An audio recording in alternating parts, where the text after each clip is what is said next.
Welcome, please, to star of a mega hit band called Whitesnake. This is David Coverdale, who's come all the way up to the Skylab to be with us. Bonjour, hello, and hello, Mark. David, welcome. Do you have a message to our fans across Europe, and of course to your fans too? Yes, this one.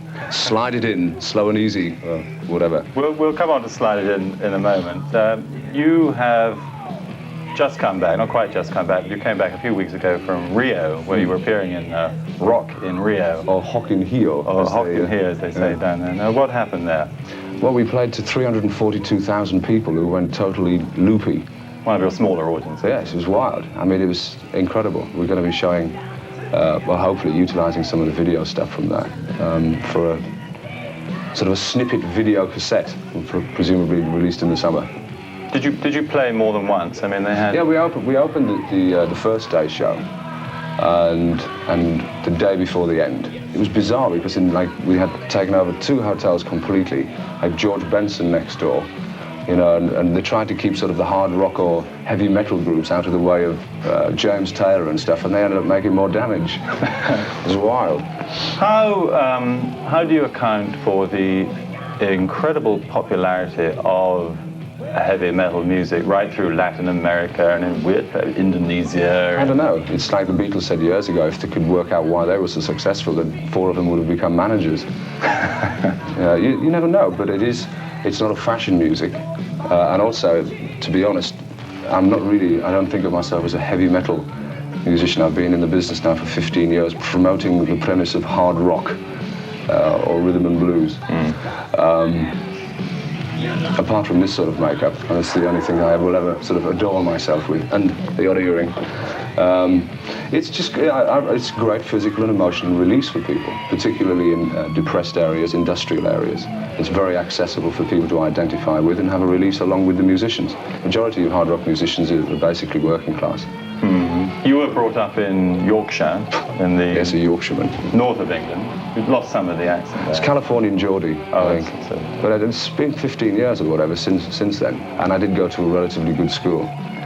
Is there any truth in this that you were 1 minute playing in a pub band up in Yorkshire, and then you were plucked from relative obscurity? And next minute you were in Deep Purple. Sort of a masculine Cinderella. How did this happen? I just auditioned. It's the same premise anybody else would do. I got in touch with their office. They were looking for a singer. And they said, send a photograph and a tape, which I thought, well, that was it. I knew if I had the opportunity of being there and sort of auditioning, you know, on site, it would have been a lot easier. I had to dig up all these old tapes with stuff from a very drunken session, which Bell Records had passed over. And I sent a picture. The only picture I could get was of my mother, of me in a Boy Scouts uniform at a very tender age. And they presumably liked the humour in that, and I was invited down for an audition and got it.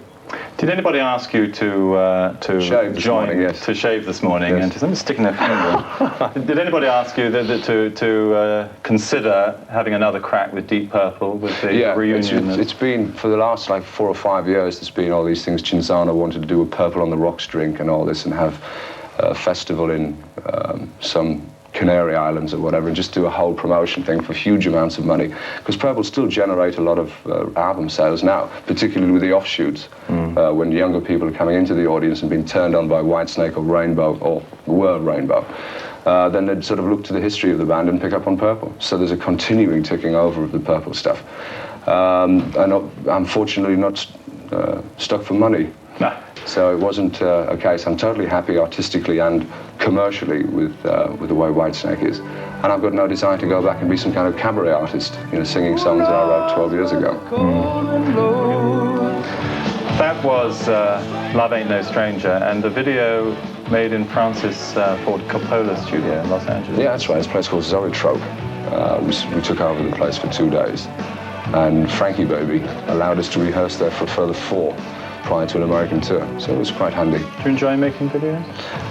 Not as much as a live performance, no way, because you have to kind of reconstruct the live ambience of the situation. But at this time we tried to get involved. It's the first time we've involved ourselves in scenarios on both Love Ain't No Stranger and Slow and Easy, with sort of something other than the basic musical presentation.